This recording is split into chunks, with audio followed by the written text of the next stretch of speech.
Hi, Genesis Project family. Hello and good evening. So, Genesis Project is teaming up with the Walk with Lyric this weekend. That's going to be May 22nd. And we want to invite you all to come out, join us to Walk with Lyric.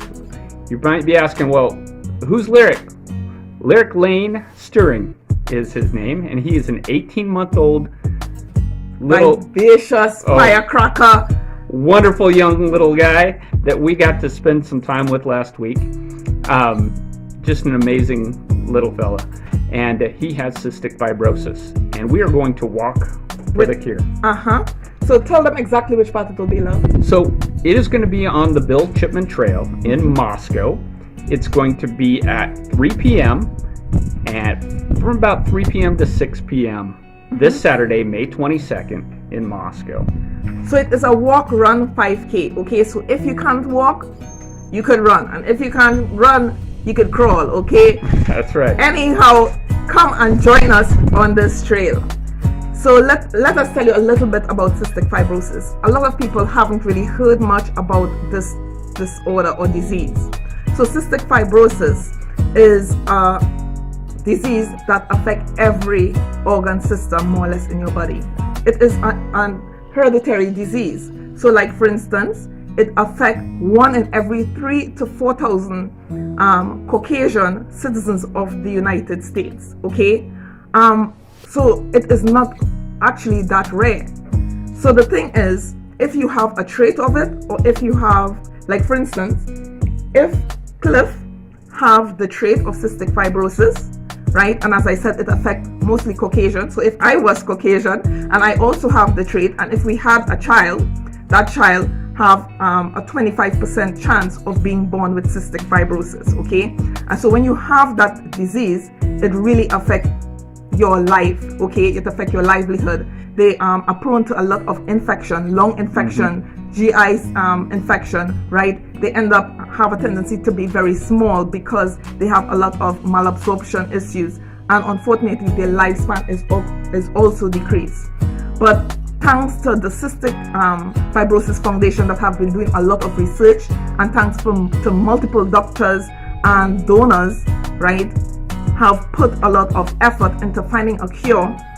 They have about 50 to 75% of the persons who have cystic fibrosis actually live to the age of 40. Okay, when most people live to the age of a ripe old age of 80, most of them live to the age of 40. So Lyric parents are doing everything humanly possible to find a cure to promote cystic fibrosis so that more people will step forward and do something for their baby boy.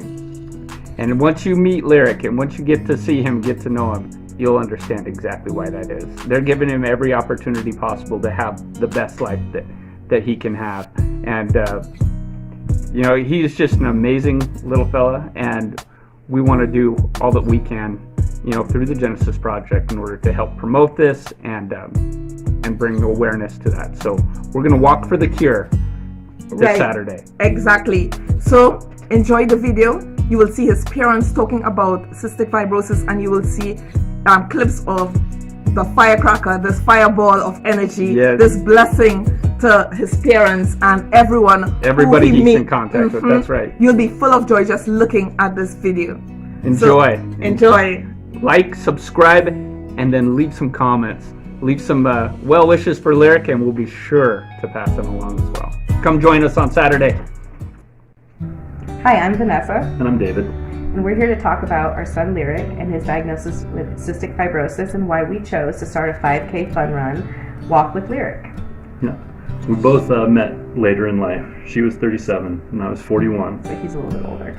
Anyways, I had already raised 4 kids on my own for about 10 years, and they were 18, 17, 15, and 13 at the time. And when David and I met, we knew, we had both waited our whole lives to have this fairy tale story that we had heard about and never really believed was possible. And so when we met, we knew almost immediately that we wanted to have a child together. I had dreamed for years of what it would be like to have a partner and raise a child in love and in a healthy marriage, the way that I had seen some people do it, but never had, the chance to experience on my own. David hadn't either. So we very quickly decided that we wanted to have a family together, but it wasn't as easy as we had hoped for. There was a lot of challenges along the way. We had a few miscarriages, which was really hard because it would always get to the point where we're like, okay, we're so excited, let's tell people, and then the next thing you know, a few days later we lose a baby, and then you have to go through all of that, of the heartache of the failed pregnancy, and then, wondering too if we were ever going to have that chance. But we held on to faith, even though my oldest son kept telling me my eggs were too old. It was never going to happen. So that was true. We all, after the second loss, it was strange. We all kind of came on board, like all the kids, even my oldest son. We were all really wishing, hoping, and then praying that we would have this miracle, because we all felt like there was someone else that needed to be added to the family to kind of, I guess, complete, tie us all together. So we were really, really happy in March when 2019, when we found out that we were pregnant again. And of course, more cautious this time to open our mouths and tell the world how excited we were, because, we had a couple miscarriages and didn't want that to happen again. But we had a very different feeling this time. It was like, this is going to be okay. And we held on to that throughout the whole pregnancy. We kind of had to. So shortly after finding out we were pregnant, we went in for our first doctor's appointment. And of course, with my progressed age, the doctors had some concerns with not cystic fibrosis. Actually, that was never even mentioned. Down syndrome. There was a very high chance of that happening. And so they suggested that maybe we get some genetic testing done. But we, in that appointment, very quickly, we just said no. We didn't want to have to worry about things. And if that was going to be the case, that we're going to have a child with Down syndrome, Dave and I knew that it was going to be ours, and it would be meant for us, and that we were going to love it the same way we would a child that didn't have Down syndrome or had any complications. So it didn't really matter to us, because we just wanted whatever was meant for us and a part of us together, our own little us. And knowing that it was going to be us. Yes. And so it didn't matter. So we said, no, we're not going to do that. We actually wanted the least invasive pregnancy as possible. I opted out of a lot of the testing. We didn't even do the testing for diabetes or anything. It was just like, no, let's just let this go as God planned, and everything will be okay. So we had a very easy pregnancy as far as the way the doctors look at it. Easy. I did not necessarily have it easy. I had about every symptom under the book, but as far as when we went in for our appointments, my blood pressure was always great. I didn't have swelling. The doctors were always really impressed and kind of just shoot us out the door like, you guys are fine, just go. You're pros with this, whatever, just go. And everything looked really great. We found out, halfway through the pregnancy that we're having a son, which was super exciting. And Lyric was going to be the name for a girl or a boy. It didn't matter. Just the middle name was going to be different. Actually, not different, just spelled differently. It was going to be Lyric Lane for a girl and Lyric Lane for a boy, but just with a Y if it was a girl in the middle. So Lyric was on the way, and we knew the whole time it was going to be baby Lyric. And then everything kind of changed at the end of October. We had been having this really healthy pregnancy. I had felt really very smooth. Yeah, and not just that, but I was so connected to Lyric in a different kind of way than I had been with my other kids. He was, after he was born, the NICU staff called him a very opinionated baby. And I would say even when he was in my stomach, he was very opinionated. He had his routines, his schedules, and I was very connected to them. I was working a desk job, so I always knew that Lyric would have hiccups 4 times by the time I'd go to lunch every day.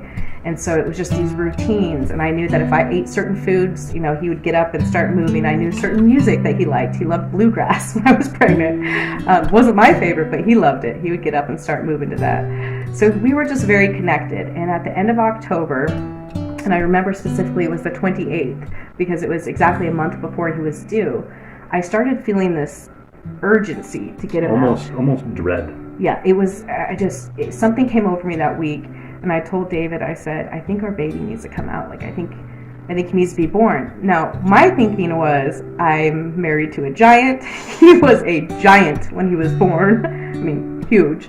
So I was kind of dreading for myself, too, thinking, I need to get this baby out because it's a giant, and I'm not going to be able to get it out a month from now.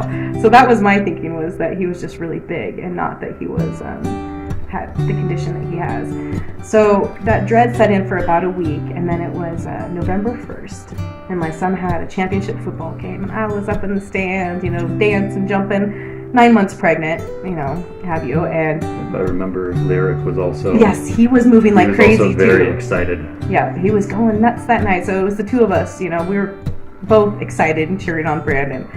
And it was very common when I had like if we had had a very busy day the day before, or even if I had been like very sick the night before, that he would be really nice and give his mommy rest the next morning. And so he might not get up as early and wake me up as early like he usually would, like kicking and moving around. So the next morning, he didn't wake up kicking and moving around like he usually does, but we just said, oh, it's because I had a busy day the day before. He's just resting. He's giving me a break, which we were totally okay with. But so we went about our day. Yeah, we went about our day. Errands and shopping. And about noon, I started getting concerned because there was no hiccups. And we always called him Baby Hiccup. It was his nickname when he was in my belly. We'd call him Hiccup because he had always had those hiccups 4 times before noon. So then I started convincing myself, okay, he is ready to come out. He's getting quiet because he's saving his energy. He's going to be born. So, that's what I started thinking at that point in the day. But I still wanted, I guess, to feel him, for that reassurance. So I decided I'll start eating some sugar because he could not resist sugar. If I had sugar, that baby went crazy.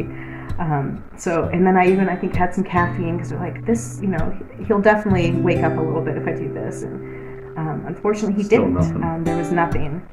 So we continued doing our errands for the day, but dread really started to set in that evening.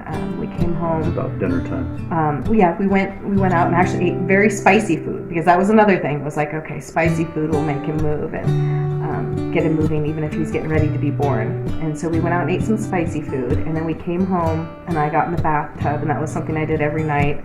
And that was a time where he would kind of relax too, but also move around, and still no movement. And after an entire day of no movement, I got out of the tub and I said to David, I was like, we're going to the hospital. And he said, oh, are you sure you don't want to just rest? And I said, no, we have to go. And so he didn't hesitate. We just got in the car and made the drive, which was only like 5-10 minutes to the hospital.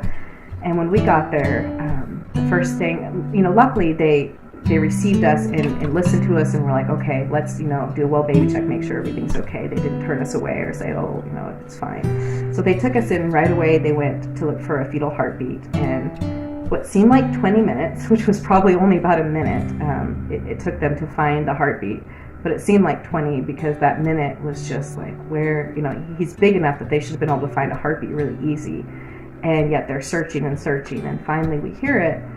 But right away the nurse says, well, there's something wrong. His heartbeat is weak, number 1, and number 2, it was erratic. And so they said, we're going to bring in an ultrasound machine, and we're also going to bring in, and I don't remember what it was called, but it was just like a little vibration, something to shock the belly, not with electricity, but the quick vibrations. They say, the babies respond to that, and we can get them to move. Yeah, they said if we have a baby that's sleepy for some reason or not wanting to move, they do the vibration and it always kickstarts the baby. So they did the first one and it almost felt like an electrical shock, and it made him move a slight bit. It was like kind of almost like he jumped like I jumped, because we both kind of jumped. And so at least I felt, him moving. They had the ultrasound going and they could see him too. As they were trying to get him to move, but then they did another shock, and nothing, and they're watching and they're not seeing his limbs move, nothing. I remember her saying, this always works. Yeah, I don't know why this isn't working. Babies always respond to this. So at that point, they stopped the shocks and they decided just to try to do the ultrasound, a more in-depth one, to see if they could see anything that was going on. And I remember the lady was hovering over one area. It was our baby's stomach. Because I wanted to, of course, look at the face or anything else you could see. They're doing ultrasound. I was like, I want to see his face. We'd only seen it, 5 months before that. We didn't get any extra ultrasounds.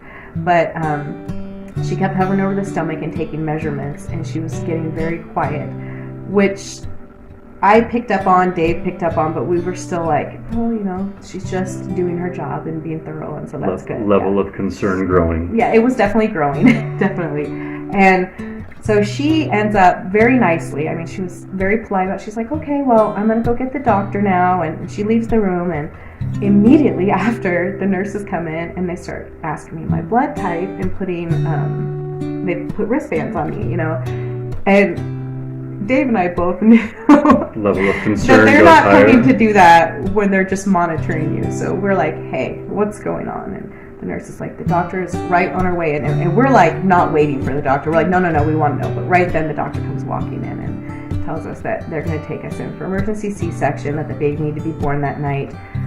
The only thing that they could see on the ultrasound that was concerned was our baby's stomach was extremely distended. So it was very swollen, and they could see blackness in it that wasn't supposed to be there.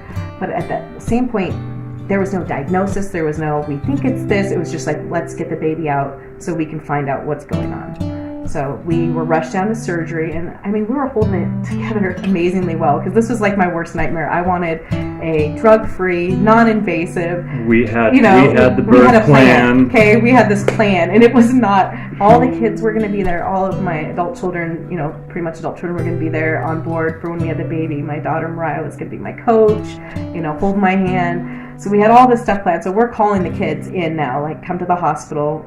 We're having the baby. We want you guys here. So they all show up and they say, goodbye to me, or not goodbye, but laughed at me getting dressed. Yes, in the smock. and gave me hugs and kisses, to send me on my way, and reassurance, Mom, you're gonna be fine. Everything's gonna be fine.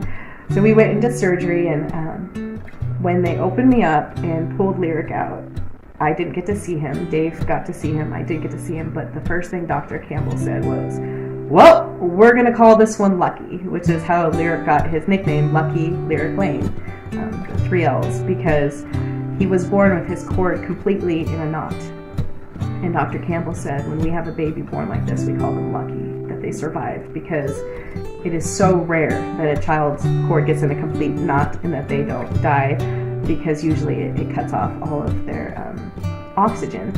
And it was already tightened down. So the fact he was alive was incredible. So that was his whole pregnancy was miraculous, the whole thing. But this was like, wow, that was our first miracle. This was our first sign that there was something really special about this baby. And I mean, even right afterwards, they take him over and they started working on him, and I still hadn't been able to see him at all. I didn't know what his face looked like. I could see his foot kicking and I could hear him, and that was enough for me, just to hear him and see his little foot kicking. And they were, sewing me back together. And about 20 minutes went by, and I still hadn't been able to hold him, look at him, but, hear him. So I knew he was okay. And then they came over and they said, we're going to have to life flight Lyric to Sacred Heart for observation. They didn't have the proper imaging stuff here in Moscow at Gritman to really find out what the distension in his stomach was. And when he was born, it was like discolored too. His stomach was so distended. I mean, it looked so abnormal, and it was hard to the touch, and they didn't want to do anything because they were very concerned. They had no clue what this could be and why this was happening to him. So of course, when they gave me that news, I started to bawl. And I said, can I just see him? I just wanted to see what he looked like, kiss him, hold him before they took him. And they said, of course we'll let you see him. So they brought him over, and we had about 2 minutes where Dave, was right next to me. We held him. I was like trying to memorize his little face and his smell and kiss him and get all my loves in that I could in that moment, because I knew that he was going to be 2 hours away from me. And I also knew that I was going to have to recover in a different hospital, and I wouldn't be able to go with him. So that was hard, but we had our moment there, and then they had to start packaging him up, I call it, because they had him in this incubator that was like a rocket ship. There was so much stuff, tied to him, and so many lines and different things. But they were nice enough. The hospital staff was actually so gracious to us that entire time, because they knew 10 years before I had been in that same hospital, and I had actually lost a child at birth. And so they knew how much my heart was hurting from that and how scared I was. And so they brought me to the room that they were getting him all ready in, and there was a window, and they pulled my bed right up to the window, and they, propped the head up so I could just barely see him. And I remember watching, and he was crying, and I remember there was a nurse that was just holding his hand for comfort, and I remember wanting it to be me. I was like, I want to be holding his hand, but I was just happy that somebody was there with him, comforting him. And then they wheeled me back to my room and brought him in right before they took him on the helicopter, and they let me hold his hand through a little window. They opened it up, and I have a picture where I'm holding his hand and saying goodbye. I'll see you later, buddy. And at that point, they took him out, and Dave and I just held hands, and I think there was some crying as we heard him, the helicopter leaving with our baby, and I'll never forget that noise. And very heavy sound. Yeah, that was our baby flying off. And I asked my husband to stay with me. My last experience in that hospital, going home without a baby, was really deep on my mind, and I said, please just don't leave me right now. I need you here with me. So we opted to have my wonderful friend and longtime friend Tiffany Skinner. I called her. It was like 3 a.m. when I called her, and she was like, what can I do? Where do you want me? And she showed up, and she and my oldest daughter, Mariah, who is now 18 at the time, they went to Sacred Heart to go be with Lyric, so that we could be together, and Dave could help me recover and help me to get up there as soon as possible, because that was our goal, get up there as soon as possible. What happened in the next hours was really difficult. Even though we had signed off power of the HIPAA release. Yeah, and we had to sign a bunch of paperwork when he got put on that life flight to allow Tiffany and my daughter to be the ones that represented us up there for him, because neither of us were going with him. And so even though we had signed all that and they were up there, we were all, even the people up there, were all left in the dark for 6 hours. We had no clue what happened with Lyric. We had no phone calls, and at that 6-hour mark, that's when Dad was starting to get a little bit, he was like, what's going on? Where's our baby at? Why haven't we heard anything? So he's on the phone with Sacred Heart like crazy, and they're transferring back and forth, and finally, after 8 hours, we get a call back from a surgeon, who then tells us, unfortunately, the surgery went fine. So that's the information that we got. Our son had an emergency surgery, but it went fine. Yeah, and that was a little crazy. They said that they opened him up and that they had to take out 25 centimeters of dead intestines between the large and small, and that they had to take out part of his small intestines. Now, me picturing this while hearing it on the phone, I am thinking, oh my gosh, my child just got cut up here, there, everywhere. They've taken out his body parts. And then they said, we left him with because what they had to do, and the doctor was actually this doctor from California, and he was really good at what he did, because he was able to reroute everything, reattach, and then he put a backup valve, as they were referring to it. A stoma. So that's his intestines were routed through his belly button. But it was amazing work, because, like I said, I thought he was going to be cut up into pieces, and it was just this little incision, and then the intestines were through the belly button. So it really wasn't as big of a deal as I was thinking in my head at the time. But they did tell us at that point that when they went in there, that they found something. When they were taking out the intestines, they said they found fibroids. And that was their first time that we heard cystic fibrosis. And they said, there's a very likely chance that your son has cystic fibrosis. And so we're like, okay, we both have heard of that word before, but we didn't know what it actually meant at all. So the doctor, starts telling us that they are doing testing, that they took some of Lyric's blood, and they're doing the genetic testing to see if he does indeed have cystic fibrosis. But with the meconium ileus, which is the condition that Lyric had, where his intestines became necrotic and twisted on themselves, because when a baby's in utero, they are drinking amniotic fluid, and then they are supposed to pass it through urine and pooping, and that's how everything, I guess, kind of starts working and functioning. And since he couldn't, because the meconium actually plugged up his intestines, he never was able to pass anything. So his intestines, right when they caught it, when he was born, they were actually swelling up to rupture. So he would have been dead from either the cord being knotted or the intestines within a day. I mean, it was just 2 death sentences. That quick, it was so. that, and even the doctors afterwards, when we were recovering in one hospital, Dr. Trin, who's amazing, she came in and she was crying to us, and she kept saying, you have the smartest little boy. I mean, he didn't move because he knew his life, was on the line. I feel like he knew that he needed to be here with us, and so we had definitely an army of angels protecting us and protecting him to make everything happen the way it did. And the doctors kept telling us that that's what they dream of, is a situation where the doctors know, the mom knows, and it all works out, because usually it doesn't have that. It doesn't turn out that way. So they were emotional. We were emotional. We were all just so grateful. And even though we kept getting hit with worse news, because it really was, it kind of just, everything we heard at that point was like, oh, one more thing.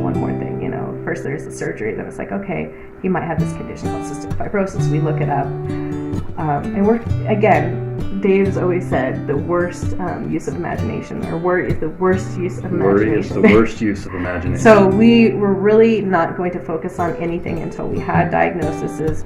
We just wanted to stay as positive as possible for ourselves and for our baby. And we again, had faith that everything was going to be okay. Yeah, and we did.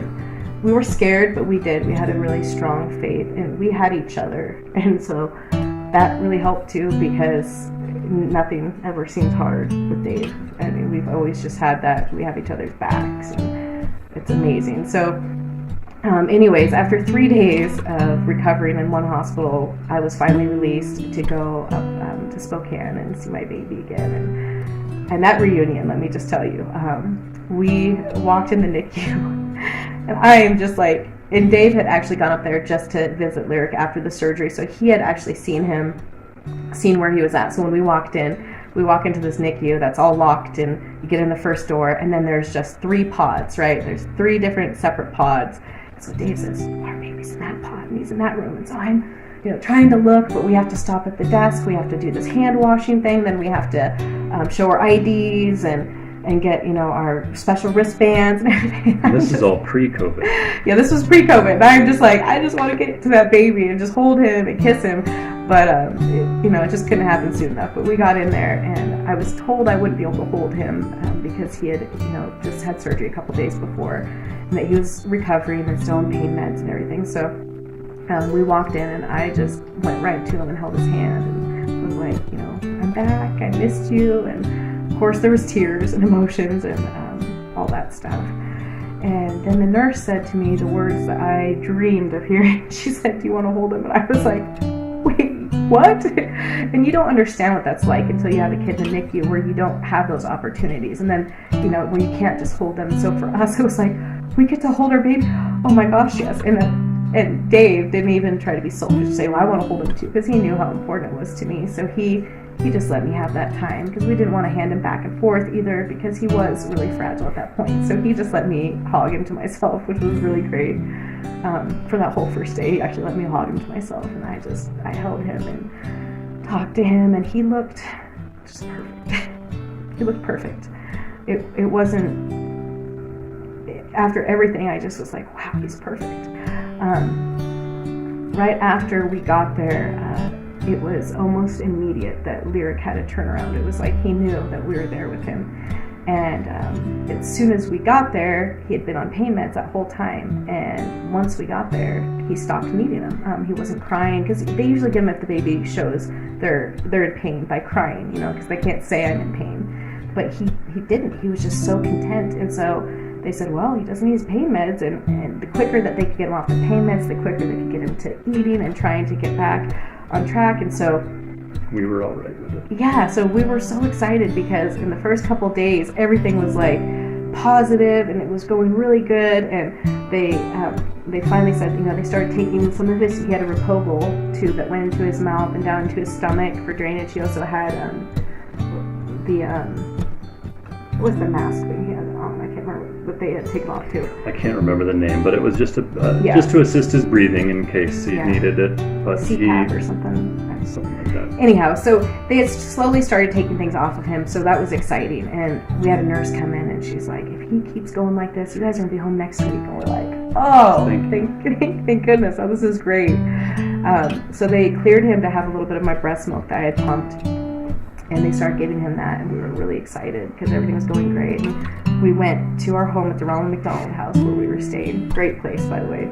just can't say enough about it. And when we were at the Ronald McDonald House, we were just like, okay, we'll be here for like a week. We'll pretend like we're on a vacation. This is our new condo. We got free chocolate milk whenever we want. People coming in to cook meals for you. And so it wasn't so bad at first. And then when we went back to the hospital, I think it was like day 3, he was hooked back up to stuff again. And they told us that he couldn't eat anymore because he hadn't pooped yet. And this became a 3-week long standstill holding pattern, which was the longest 3 weeks. I think it was more like 3 years in our minds, because every day we would come and our baby couldn't eat. And so he would be crying, he'd be nuzzling my breasts because he knew that I was supposed to feed him and he could smell my milk and I would have to go pump it and not be able to feed it to him. And it was so hard for me mentally as a mom because he was giving me all the signs and he knew I was his mama and he knew the milk was there, yet I couldn't even feed him. But they couldn't because after a surgery like that, his intestines had to heal, and they had to heal enough that he could actually have a bowel movement. And unfortunately, they don't always heal as quick as parents want them to, or anyone wants them to. And so for Lyric, it took 3 weeks, and it was 3 weeks of every single day they were having to do multiple x-rays on him, which was horrible. You don't want your child getting x-rays day after day after day, multiple. They were going in through the stoma in his stomach, and they were trying to push stuff through that way. They were trying anything. They were putting dyes in him to see like where it was stopping, and they were telling us, well, there is a blockage in there. We see poop in there. And I was like, I don't think there's poop in there. I mean, he hasn't eaten. How can there be poop in there? And of course, I'm challenging them a little bit because I'm his mother, and I don't understand. If I could have seen the outcome that they were right and they knew what they were doing, and that's the hard part is in the NICU, you really have to trust the medical staff because they know so much more than you do, but it's hard as a parent because it's also your child. So we weren't seeing anything. And it was like, and it got to the point where our son was getting blood transfusions. He had to get 2 blood transfusions because he wasn't eating. And even though they were giving him IV nutrients that were like vitamins and stuff, it wasn't enough for him to not have his red blood cells drop down. So he was getting blood transfusions and all these things. And I was like, this isn't right. This is horrible. And it was just hard. It's very mentally taxing. Those 3 weeks were the hardest for us to stay positive. And we did everything we could. We'd play music for Lyric. We had some friends that I didn't even know their prayer group at church, but they had brought us a gift bag and it had a children's Bible in it. And so I would actually just sit there and I would read for hours to him in this children's Bible. And then anything we had, we would just, read to him, play music for him, trying to make it a little more comfortable in there. And during this time, of course, we are waiting for the diagnosis for our baby. And that lasted about 2 weeks into our stay there. We were also told he might have cystic fibrosis. No, he might not have cystic fibrosis. It was like, there was a test after test, and they just nobody could seem to get on the same page with letting us know. Yeah. So that was another thing that made those weeks tremendously long. But when it finally came in, but it wasn't exactly like that. So we were going out to eat for my daughter Kalina's 16th birthday. And she had come up with the other kids, and so we're going out to eat, and that's when I got a phone call on the way to going out to eat where they said that they did find 1 copy of the cystic fibrosis gene. And yet they're telling us that, so then I was like, so he does have cystic fibrosis. Well, we only found 1 copy. He needs 2 copies. So I was like, he does? He doesn't? He does? He does? Well, we have to find the other copy. Most likely there's other copy there, but it's a rarer copy, and it's the R1066H was the second copy, and that's the rare copy. And so when they test for cystic fibrosis, they only test for certain mutations, and that's the most common ones first. And because it's very expensive, all the testing that they have to do. And so then if it's not within that, then they have to do another group, and then they'll do it. And there's up to 2,000 different variations. But they don't test for all the variations because of the expense at first. So they had found that one of his copies was the Delta 508, which is a very common, like the most common mutation of cystic fibrosis. So I was, throughout the whole dinner, I'm just like looking at my phone and I'm learning as much as I can. And of course scaring the crap out of myself at the same time because when you read things on the internet, of course, you're seeing the good, the bad, the ugly, the worst, a lot of the worst case scenarios.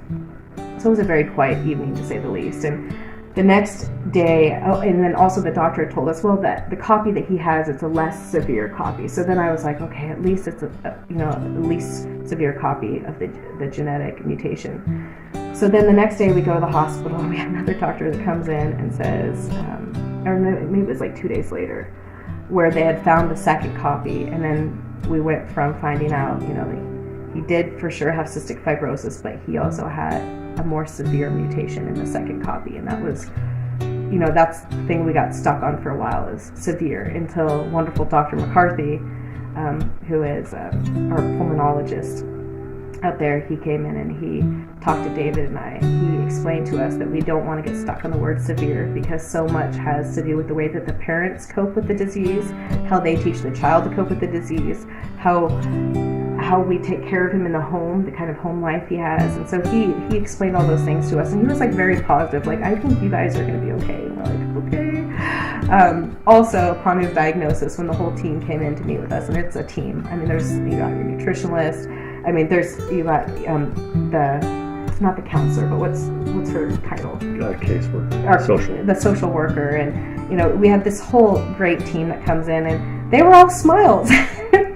They came in, and to tell us the diagnosis. Even the intern was smiling. Yeah, and we're like, so you're telling us our child has a disease that is life-shortening, and there's no cure for it currently, but you guys are smiling. And the reason they were smiling was 3 days before his birth, which is, I think it was 3 days. It was 3 or 4 days before his birth. They released a drug called Trikafta. Trikafta is the closest thing that they have to a cure for cystic fibrosis. It's a gene modifier, and it really helps save the lungs, because usually people with cystic fibrosis end up dying of lung disease. Sadly, that's needing transplants, and you can only have a certain amount in a lifetime. And a lot of people in their 20s with CF have had 2 to 3 already, which is crazy when you think about it, going through that. So they were explaining to us that this drug Trikafta is out there, and that it works with Delta 508, and since he had one copy of that Lyric would be able to start this drug when he's 2 years old. And so they were really positive and excited about all these new things that were happening, and we were just kind of taking it all in. So now that we had a diagnosis for Lyric, it was actually a lot easier on us, because we knew where we were going. I think being in a standstill for 3 weeks of just not knowing and going through all the ups and downs in the NICU were really hard. But once we had a diagnosis, we knew that our baby was going to be coming home with us. We knew we had a long road ahead for the rest of his life, but at least we had a direction. And then also shortly after the diagnosis, Lyric started to make a turnaround and improvements. He had his first poop the day before Thanksgiving, which was super exciting. You don't even understand. People were dancing. They were poop dancing. The doctors, the nurses. Lyric was like a little celebrity in the NICU. We couldn't walk down the hallways of Sacred Heart without people saying, "Is that your beautiful baby in the NICU?" Because Dave was so tall. So people would be like, "The father of that beautiful baby, he's 7 feet." So we'd be walking down the halls and we'd have doctors and nurses stop us. We would actually come into the NICU, and every time everyone was crowded around Lyric. They would say, "Well, he just knows how special and beautiful he is, so he demands all of our attention." Like, oh gosh, this kid, he was already winning hearts. It was incredible. So when he had his first bowel movement, we've been praying for poop. I've never actually prayed for poop harder and longer than we did every day. We had prayer groups going that were praying for poop, to get Lyric to poop, because we really needed that so that he could start eating and so that we could, have a road home. So when he finally pooped and we all did our poop dance and we all celebrated, he was able to start eating again. So I remember his first bottle was on Thanksgiving Day. And, of course, they could only give him a tiny bit of milk at a time just to make sure that he would process it well and everything. But it was very special to us, because here we're out of our own home. We're spending Thanksgiving at the Ronald McDonald House, which was wonderful. Volunteers came and cooked a great dinner for us. Our kids came, so we had our own little table there in the corner, and we celebrated Thanksgiving. And then we went to the hospital, and the kids any kid over 18 could be in the NICU. So Polina wasn't allowed to visit her brother, but we had a nurse that told us, if you come at this certain time and you just kind of walk in with her. And so we're like, oh, okay. So we actually did that. And then there was another nurse that kind of looked at her and was like, she's not 18. But they let the kids all meet their brother, which was, that was a miracle in itself to us. Just letting them, because they had been waiting weeks to see this little baby, and having them be able to see Lyric and hold him meant a lot. And so right after Thanksgiving, we were then on the road to going home. The doctor started to tell us, hey, if he continues with his feeds, and as long as he doesn't have any problems with his feeds, you guys should be able to go home the next week. And it was like, that was life-changing right there. That I think the stress we had in the NICU, I can't even explain how just getting that date to go home made the difference and change in me, because the whole time we were at the Ronald McDonald House, even though we were doing nothing other than taking care of our baby and holding him, because that's all we could really do, hold him and change him, we were exhausted. I would look at David and I would say, you look so tired. And he's like, so do you.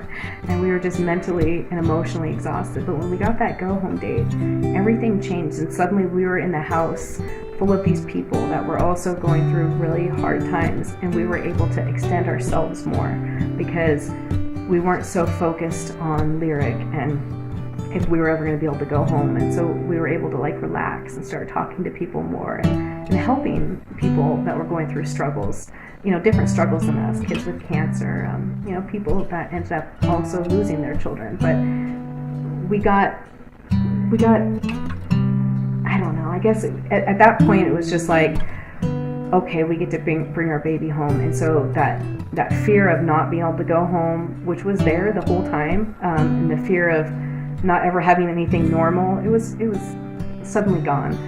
And so we got to go home. I think it was a month and a day after he was born. We got to finally come back to Moscow, and of course we had all these appointments like a week away to go back up to Spokane, where we're gonna go meet with the team, and they're like, it's gonna be like a 5-hour long appointment, just to get ready for our new road with cystic fibrosis. And we didn't know what to expect. That was probably the worst.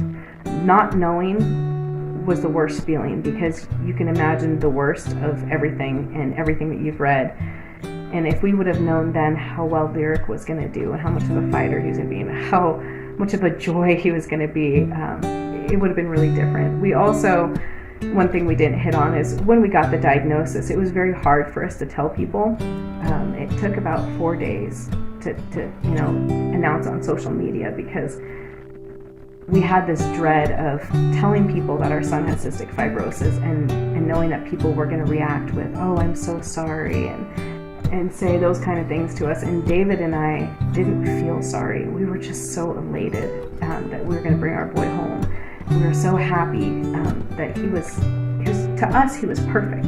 Even though he had cystic fibrosis, we didn't look at it like, oh gosh, we got this kid with an illness. We thought he was amazing. We looked at him and we thought he was the perfect gift to us. So in announcing it, we were really afraid of the reactions. And of course, we did get a lot of those reactions, like, poor baby, oh, I'm so sorry for you guys. Dave had a lot of people come up to him and, instead of saying congratulations, it was like, oh man, I am so sorry. And Dave was the best. I wasn't very good because I would get emotional and upset when people would do that, because this baby was everything we dreamed and prayed for. He was perfect for us. And I didn't know how to explain that to people when telling them the diagnosis, because people didn't understand that. They were just like, oh, I'm so sorry for you. I'm like, no, this is my dream come true. He's perfect. Lyric is here for a reason. He surpassed two death sentences. He's got his angels. We have our faith. Everything is good. You don't need to be sorry. We're not sorry. And Dave was just great. When people would say something to him, he's like, well, we're not sorry, so you don't need to be. And he was really calm about it, where I was like, don't say that. You can't say that. He was really calm about it. And we would tell people, please don't feel bad for him. He's not a poor baby. We don't want to raise him thinking he's a poor baby. We didn't want that stigma attached to cystic fibrosis. When we got the diagnosis, we immediately, after talking to Dr. McCarthy, and he told us it has to do with the way that you react, the way that you teach him about it. And so we were like, well, we're going to just treat him like a normal kid. He doesn't know anything different. So does he know that it's going to be 5 times harder for him to accomplish tasks as other people? No, because he's always lived with this. So let's just push him. Let's help him to grow. Let's give him the love that, the reason we conceived and wanted this baby was so we could raise a baby in love and to see what it would be like if we gave a child so much love. You hear what happens when a child doesn't have good love and doesn't have, the stability of a mom and dad and a marriage and a happy relationship. So we were like, if we have this wonderful thing between us and we can share it with a child, imagine the kind of child we can get out of this. And so that's the way we were looking at it the whole time, even through the diagnosis. And it was never, the diagnosis honestly wasn't devastating because, like I said, we were just so happy that we got to bring our baby home. We saw much worse diagnoses where people didn't get to bring their children home. So for us, it was like, he was our miracle. He was everything. So when we finally, got to bring him home and everything, like I said, and we were going up for our first appointment with Dr. McCarthy, we were handed this huge notebook, and I mean huge, not just one, two. There was like multiples of them, and it was really overwhelming because we really had we didn't have any reason to medically know anything about cystic fibrosis. So everything was new. It was, and they were always trying to not overwhelm us. They're like, listen, we're going to tell you one thing at a time, because it was just so much to take in. And when I say so much. Cystic fibrosis affects every part of the body, really, from the sinuses to the bones, to the lungs, to the pancreas, the stomach, the heart. I mean, it can affect everything. And so trying to take all that in at one time is just way too much. And so they, gave it to us in little bits, and they gave us this huge notebook. And in this notebook came the Cystic Fibrosis Foundation. So whenever, someone's newly diagnosed, whether it's a child or an adult, because now they have mandatory cystic fibrosis testing for all newborns, but that didn't start till like 2000 and, what was it? 2010. Yeah. So before that, sometimes people would go undiagnosed or misdiagnosed. We actually know someone who was misdiagnosed for 17 years of their life and were told that they had asthma, and it was actually cystic fibrosis. So no matter what age you are or when you're diagnosed, you get the Cystic Fibrosis Foundation. And this foundation, and this is what we're doing the walk for, is amazing. They're like a tree, a solid tree, and it branches out to all these different divisions that can help you with jobs. Like if you're an adult and you have a compromised immune system, you need a job, they help you with that. If you need help getting your medications, because some people have insurance, some people don't. But when you have cystic fibrosis, a lot of insurance companies will not take you on. You're often on state insurance.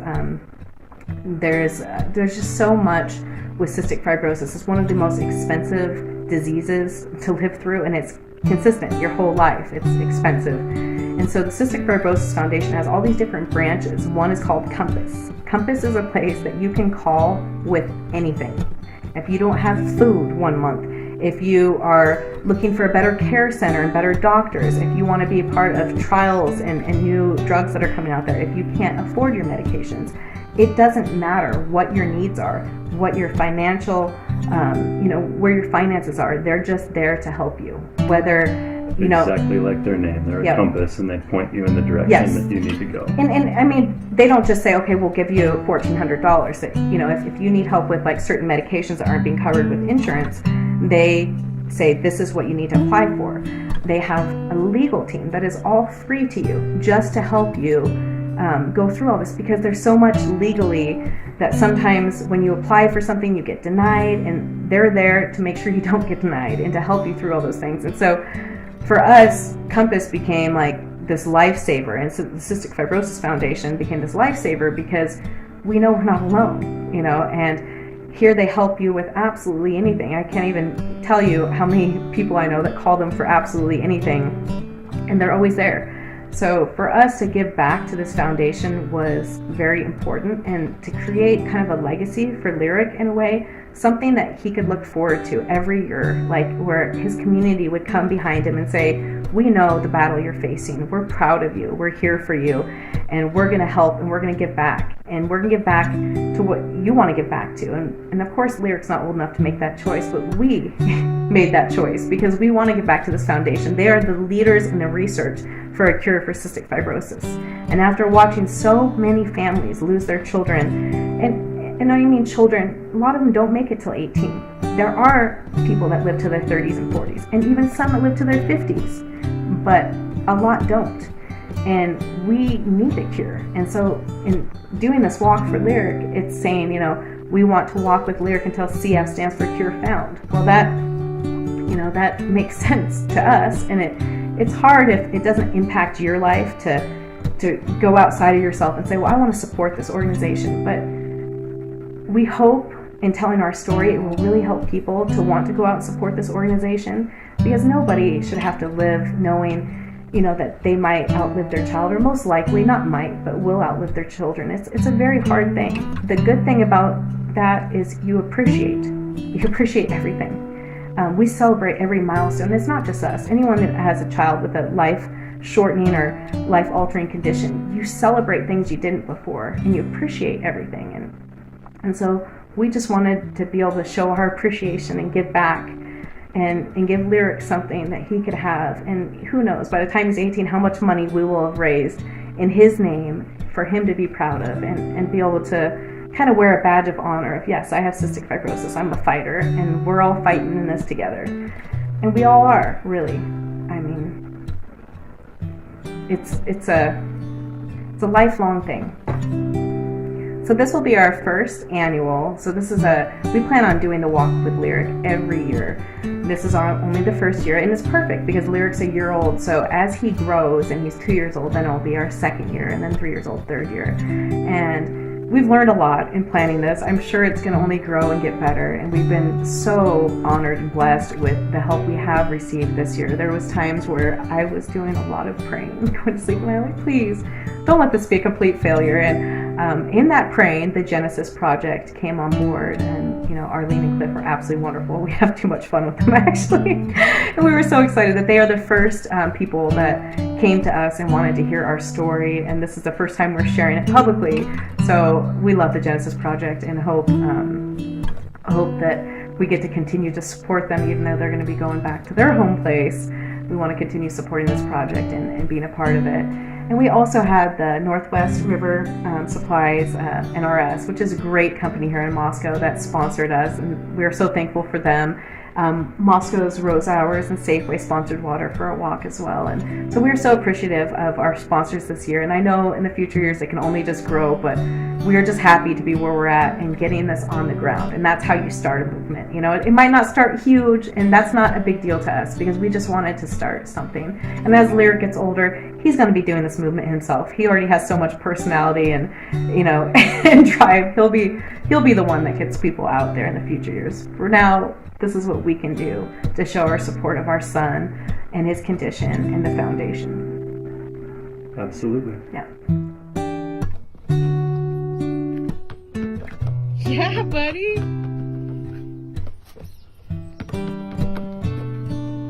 Oh, good feed.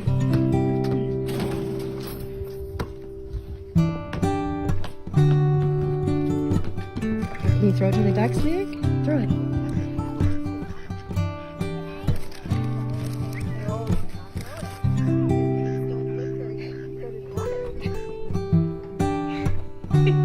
You're the best at going to sleep ever, you know that? Oh yeah. Kiss the camera.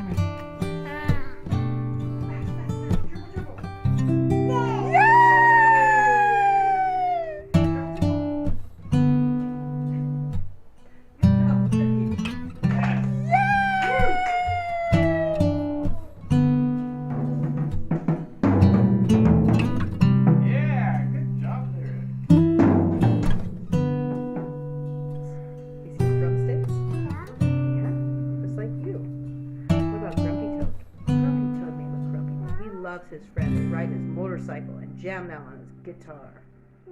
Yeah.